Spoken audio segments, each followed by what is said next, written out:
This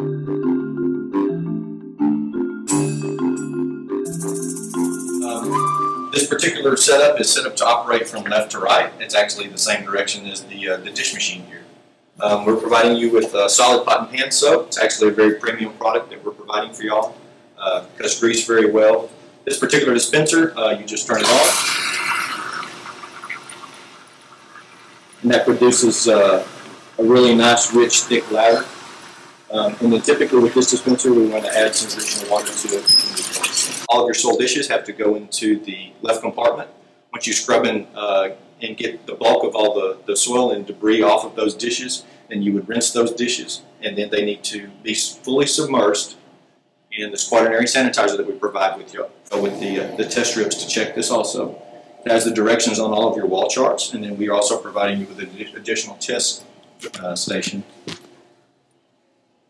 This is 150 parts per million. We typically would advise you to set it up between 150 and 200.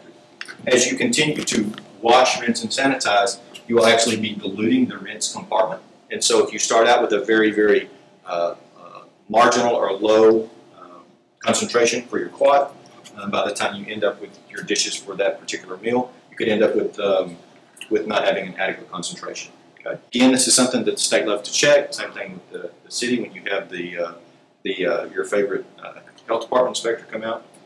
So it's very critical that your staff is familiar with these concepts. They understand the test strips, where they're utilized, the range that's required. It actually says it on all of our wall charts as well. They're in Spanish and English, and it actually says on here 150 to million. This particular sink is also labeled with our water level line.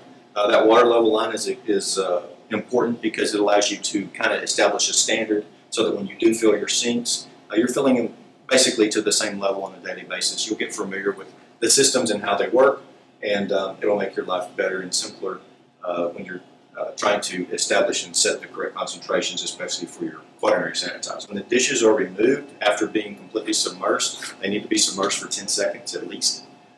They need to be put in an area where they can have some air movement through the dishes and around the dishes so that they will dry properly.